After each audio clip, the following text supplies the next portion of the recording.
Mariam Kamouni-Nejad, 328 Avenue Trenton. En fait, je joins à la question de mon collègue Daniel, tantôt sur le projet Royal Mount et votre explication en disant que les deux études commandées par la ville sont disponibles sur le site. Mais moi, personnellement, je vous ai imprimé et pour démontrer que les deux documents qui se trouvent sur le site de ville en disant que c'est les deux études commandées par la ville, ils ne sont pas des études. Le premier, sous-titré urbanistique, c'est une présentation préparée pour le conseil d'agglomération de Montréal dans l'objectif de changer même la densité pour augmenter la densité d'occupation de sol résidentiel pour le secteur.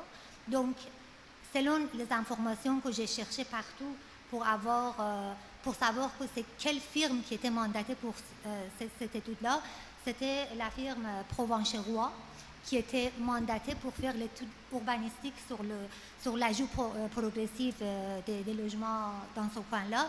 Et que cette étude-là et le rapport, le résultat de cette étude ne sont pas disponibles nulle part et que nous, on souhaite, personnellement, je souhaite avoir le rapport et voir comment cette étude-là s'était réalisée pour pouvoir vous accueillir ou vous suivre dans votre proposition d'insérer les résidentiels.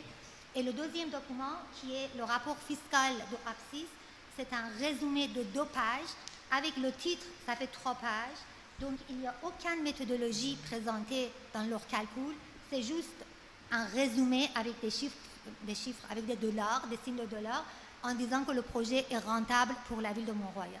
Donc, ma question, c'est que est-ce que la ville et les conseils municipaux, surtout Mme Michèle Setlacouic, qui a présenté le 13 juin la disponibilité de ce document étude sur le site, est-ce que vous pensez pouvoir mettre en disponibilité de citoyens pour prendre connaissance de ces études-là, en détail? La réponse est oui. Il n'y a aucune raison pour laquelle oui, la réponse est oui. Donc, je vais voir à ce que le vrai rapport financier soit produit. Parfait. Et donc, ma deuxième question, c'est que est-ce que finalement, cette présentation qui était produite pour être présentée pour le conseil d'agglomération de Montréal dans le but de favoriser l'insertion de résidentiels et changer la densité d'occupation de sol, est-ce qu'il était présenté ou non?